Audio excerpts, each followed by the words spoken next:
അത് നേരത്തെ video long video ആയതുകൊണ്ട് നമ്മളിപ്പോൾ സെക്കൻഡ് പാർട്ടാണ് ഇടാൻ പോകുന്നത്. അപ്പോൾ ആ പാർട്ടിലേക്ക് നമുക്ക് പോവാം. ഇത് നന്നായി വരണ്ട് വന്നിട്ടുണ്ട്. അതുകൊണ്ട് നമുക്ക് നേരത്തെ പൊടിച്ച ചിക്കൻ ഇടുന്നതാണ്.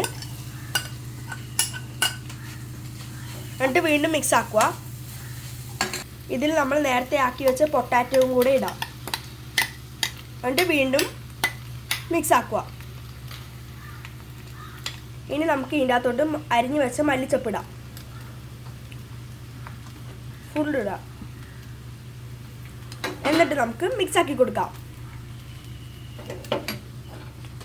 ഇനി നമുക്കിത് കുറച്ച് നേരം ചൂടാറാൻ വെക്കാം.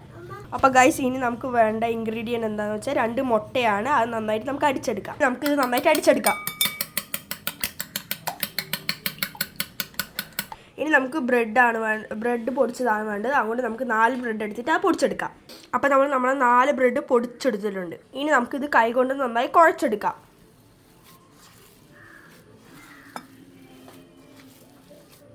അപ്പം നമ്മൾ നേരത്തെ കുഴച്ച് വെച്ച കട്ട്ലേറ്റ് ഇതേ രൂപത്തിലേക്ക് ആക്കിയെടുക്കുക. അപ്പം നമുക്ക് ഇതിലേക്ക് കുറച്ച് എണ്ണ ഒഴിച്ചു കൊടുക്കാം. അപ്പം നമ്മൾ എണ്ണ ചൂടായി വന്നിട്ടുണ്ട്. അപ്പം നമ്മൾ നേരത്തെ കുഴച്ച് വെച്ച കട്ട്ലേറ്റ് എടുത്തിട്ട് മുട്ടയിൽ മുക്കി, എന്നിട്ട് ബ്രെഡിൽ മുക്കി എടുത്തിട്ട്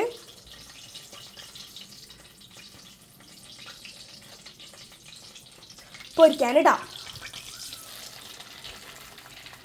അപ്പം ഇത് പൊരിഞ്ഞു വന്നതിന് ശേഷം നമുക്കെടുക്കാം.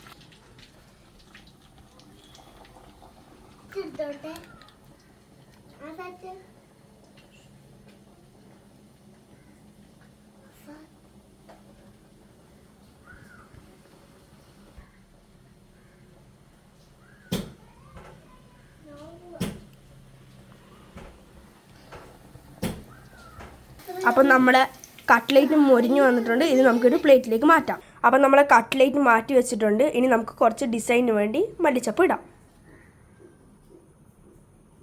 അപ്പോൾ ഗൈസ്, നമ്മളെ കട്ട്ലേറ്റ് ഇവിടെ റെഡി ആയിട്ടുണ്ട്. ഇനി നമുക്കിത് ടേസ്റ്റ് ചെയ്ത് നോക്കാം. നല്ല ക്രിസ്പിയാണ് ഗൈസ്. സൂപ്പർ. അപ്പം ഇത് നിങ്ങളെല്ലാവരും വീട്ടിൽ ട്രൈ ചെയ്യുക. ഇത് വൈകുന്നേരം കഴിക്കാനായിരിക്കും നല്ല ടേസ്റ്റ്. ചായൻ്റെ കൂട്ടി വിത്ത് സോസ്. അപ്പം bye guys. Like and share and subscribe.